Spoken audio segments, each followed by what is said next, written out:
Group 1 தேர்வு எழுதிய தோழர்கள் அனைவருக்கும் வணக்கம். ஸோ நம்ம இன்றைக்கி என்ன பார்க்க போகிறோம் அப்படின்னு பார்த்தீங்கன்னா, டிஎன்பிஎஸ்சி இன்றைக்கி குரூப் 1 ஆன்சர் கீயை வந்து ரிலீஸ் பண்ணியிருக்காங்க.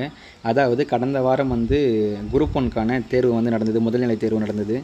அந்த தேர்வு வந்து எப்படி இருந்தது அப்படின்றத வந்து பார்த்திங்கன்னா, சமீபத்தில் நடந்த எக்ஸாமோட மீம்ஸ்லேயே நீங்கள் பார்த்துருக்க முடியும். ஏன்னா எப்பயும் இல்லாத அளவுக்கு கொஷின் பேப்பரோட வெயிட்டு, ஸோ ஒரு 300 கிராம் அளவுக்கான ஒரு கொஷின் பேப்பர் வந்து பார்த்திங்கன்னா இருந்திருக்கு. அதுக்கு அடுத்தபடியாக வந்து பார்த்திங்கன்னா ஒரு 160 பக்கங்கள் கொண்ட ஒரு பெரிய ஒரு கொஷின் புக்லெட்டு. இந்த புக்கை வாசித்து முடிக்கிறதுக்கு என்ன இல்லை, நேரம் இல்லை அப்படின்ற மாதிரியான ஒரு விஷயங்கள் இருந்தது. நேர மேலாண்மையை சுத்தமாகவே வந்து என்ன பண்ண முடியல, கடைபிடிக்க முடியலை அப்படின்றது நிறைய தேர்வர்களோட சைட்லேருந்து வந்த ஒரு ரெஸ்பான்சிங் அப்படின்ற மாதிரி இருந்தது. ஸோ இந்த தேர்வை பொறுத்த வரைக்கும் இப்போ 200 கேள்விகள் வந்து நடந்தது. இந்த 200 கேள்விகளில் ஒரு 7 கேள்விகள், அதாவது ஒரு 6வது கேள்வி, 11வது கேள்வி அப்படின்னு சொல்லிட்டு வந்து பார்த்திங்கன்னா இந்த மாதிரி வந்து வல்லுநர் கமிட்டிக்கு முன்னாடி வந்து வச்சுருக்காங்க.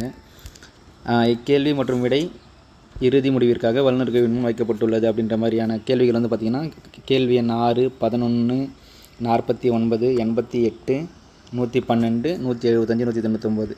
இது நீங்கள் எதில் செக் பண்ணணும் அப்படின்னு பார்த்தீங்கன்னா, இந்த பீட்டா டைப் கொஸ்டின் பேப்பரில் தான் வந்து பார்த்திங்கன்னா ஆன்சர் கீ வந்து கரெக்டாக இருக்கும். மீதி ஆல்ஃபா பீட்டா காமா இருக்குது இல்லைங்களா, ஆல்ஃபா காமா அந்த மாதிரியான இதில் இருக்கிற கீழே வந்து பார்த்திங்கன்னா உங்களுக்கு கொஷின்ஸ் வந்து வேரி ஆகிருக்கும், நம்பர்ஸ் வந்து. ஸோ இதுக்கேற்ற மாதிரி நீங்கள் செக் பண்ணிக்கோங்க. ஸோ இந்த மாதிரியான விஷயங்கள் தான் இந்த தேர்வில் வந்து இப்போ இது பண்ணியிருக்கு. கடந்த ஆண்டை கம்பேர் பண்ணும்போது இந்த ஆண்டு வந்து பார்த்திங்கன்னா பணியிடங்களோட எண்ணிக்கை வந்து பார்த்திங்கன்னா ரொம்பவே குறைவு. கடந்த ஆண்டு 90 பணியிடங்கள் இருந்தது. ஆனால் இந்த ஆண்டு வந்து பார்த்திங்கன்னா வெறும் 70 பணியிடங்கள் தான் இருக்குது. கடந்த ஆண்டு ஒரு 145க்கு மேலே இருந்தவங்க தான், 140லேருந்து 45க்குள்ளே இருந்தவங்க தான் வந்து பார்த்திங்கன்னா மெயின்ஸுக்கான ப்ரிப்ரேஷன் வந்து ஸ்டார்ட் பண்ணியிருந்தாங்க. இந்த ஆண்டு வந்து பார்த்திங்கன்னா இது குறையுது. எது குறையுது? போஸ்டிங்ஸோட எண்ணிக்கையுமே குறையுது. அதே நேரத்தில் கட் ஆஃப் வந்து பார்த்திங்கன்னா அதிகரிக்கிறதுக்கான வாய்ப்பு அதிகமாக இருக்கும்.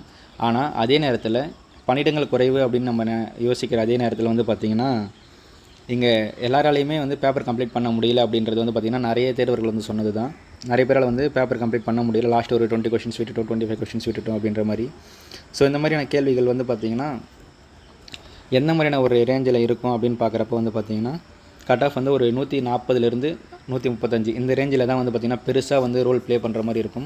ஸோ 120 கீழே இருக்கவங்களும் ஆட்டோமேட்டிக்காக வந்து ஜென்ரலாக போயிடுவாங்க. இது சொல்கிறது வந்து பார்த்திங்கன்னா ஒரு பொது பிரிவினருக்கான ஒரு இது ஒரு 140+ அப்படின்றது வந்து பார்த்திங்கன்னா பொது பிரிவினராக இருக்கலாம். ஒரு 135லேருந்து 140ன்றது வந்து பார்த்திங்கன்னா எம்பிசிபிசி கேட்டகரி வைஸ் பார்த்திங்கன்னா ஒரு ரோல் ப்ளே பண்ணுற மாதிரி இருக்கும். ஸோ இந்த அளவில் தான் வந்து கட் ஆஃப் வந்து ஸ்டாக்னண்ட் ஆகும். இப்போ நீங்கள் வந்து பார்த்திங்கன்னா ப்ரைவேட் கீக்கும் டிஎன்பிஎஸ்சிக்கும் நிறைய வேரியண்ட் வந்திருக்கும். ஸோ எக்ஸாம் முடிச்சுட்டு வந்த எல்லாருமே வந்து பார்த்திங்கன்னா அன்றைக்கே வந்து செக் பண்ணியிருப்பீங்க, ப்ரைவேட் கீ மூலயமா செக் பண்ணியிருப்பீங்க. அதில் வந்து 150+ வருது, 160+ வருது.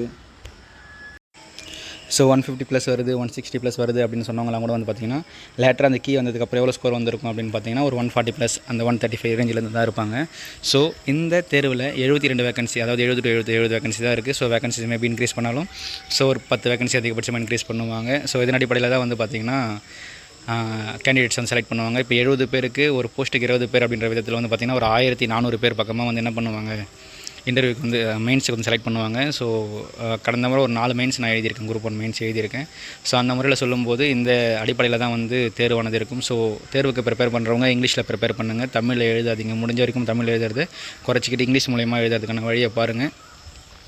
அதற்கு அடுத்தபடியாக ஒரு முக்கியமான விஷயம் சொல்லணும் அப்படின்னு பார்த்தீங்கன்னா, மெயின்ஸுக்கு ப்ரிப்பரேஷனை இப்போயே ஸ்டார்ட் பண்ணிவிடுங்க. ஒரு 135+ இருக்கவங்க எல்லாருமே ஸ்டார்ட் பண்ணிவிடுங்க.